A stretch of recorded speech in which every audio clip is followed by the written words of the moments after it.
नमस्कार डॉक्टर पूजा शर्मा। जी, नमस्ते। मैम, ज्योतिष के अंदर में ग्रहों को 2 भागों में बाँटा गया है, क्रूर और सौम्य। हाँ तो जी। मेरा प्रश्न है कि इनको क्रूर और सौम्य क्यों कहा गया है? क्या इनका संबंध देवताओं और राक्षसों से है या फिर इनका कोई और संबंध है?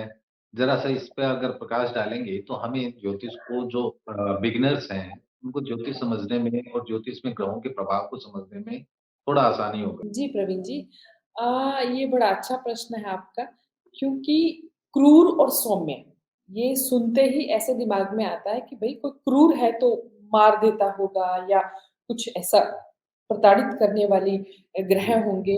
लेकिन जैसे आप जानते हैं कि जो शुक्र है, तो शुक्र हम जी, जानते हैं कि शुक्राचार्य से हम उसको इंगित करते हैं, वो तो राक्षसों के देवता थे।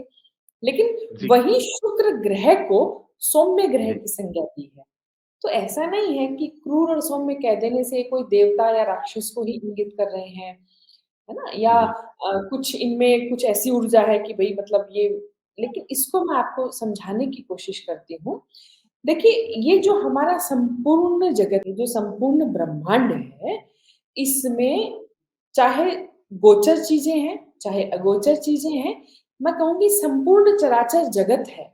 चाहे वो आप हैं, हम हैं, यहाँ जितनी भी रखी हुई वस्तुएँ हैं, पेड़ हैं, पौधे हैं, पशु हैं, कोई भी पक्षी हैं, इन सब में 3 चीज़ें ये सब कुछ 3 चीज़ों का मिश्रण है। ये 3 चीज़ें कौन-सी हैं? सत्व, रज और तम। क्यों? क्योंकि ये सब मातृका कौन है इनकी? प्रकृति। ये प्रकृति से जनित चीज़ें हैं, प्रकृति का ही तो खेल है सारा।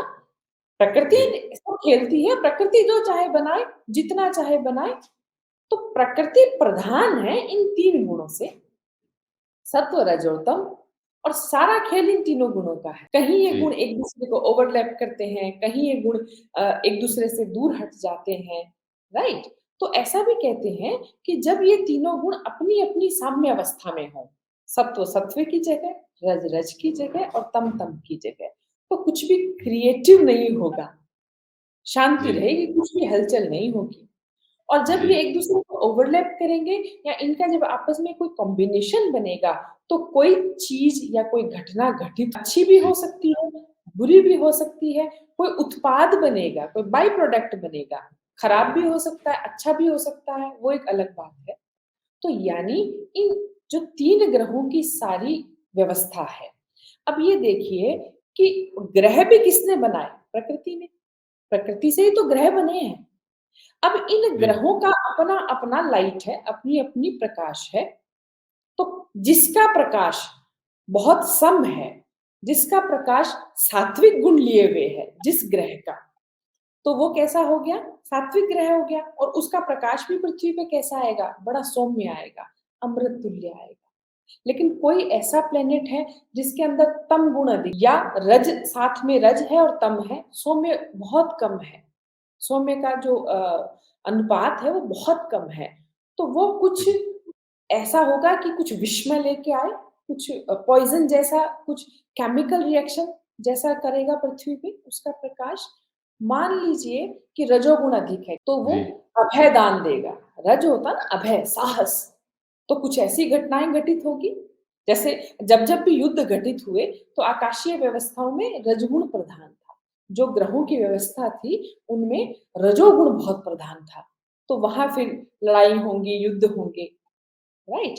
और अगर सात्विक प्रकाश अधिक आएगा, तो बड़ी शांति रहेगी, जनता बड़ी सुख से रहेगी, जनता बड़ी शांति रहेगी, वनस्पति बहुत फलेगी-फूलेगी। इसको ऐसे समझिए कि मान लीजिए गुरु ग्रह है, वो आकाश से अपनी कक्षाओं से गुजर रहा है और उसका प्रकाश पृथ्वी के जिस हिस्से पे आ रहा है, साथ में अगर चंद्रमा का भी आ रहा है, तो वहाँ पृथ्वी के उस हिस्से पे अमृत तुल्य प्रकाश अब वहाँ की वनस्पति बहुत ग्रो करेगी, जो जीव-जंतु है उनकी हेल्थ बहुत अच्छी होगी, लोगों का जो आर्थिक स्तर है वो ऊपर उठेगा, अच्छी-अच्छी जी, घटनाएँ वहाँ पे घटित होंगी।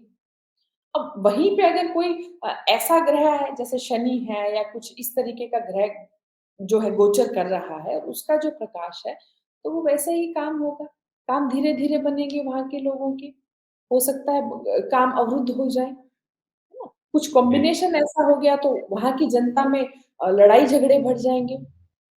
तो कहने जी, का अर्थ ये है कि ग्रहों का संबंध प्रकृति से है, प्रकृति ने सबको बनाया है, ग्रहों को भी प्रकृति ने बनाया है। जिस ग्रह में जैसा प्रकाश या ऊर्जा होगी, वैसा ही उसका स्वभाव हो जाता है और उसी स्वभाव के आधार पर वो जिन-जिन क्षेत्रों को कवर कर रहा है, उनकी भी व्याख्या होगी। जी। इसलिए हम कहते हैं कि ग्रह क्रूर और सौम्य कहने से उसका अर्थ ये नहीं है कि वो देवता है या राक्षस हो गए, का संबंध उसके प्रकाश से है, लाइट से। Thank you doctor Pooja. Thank you very much. है।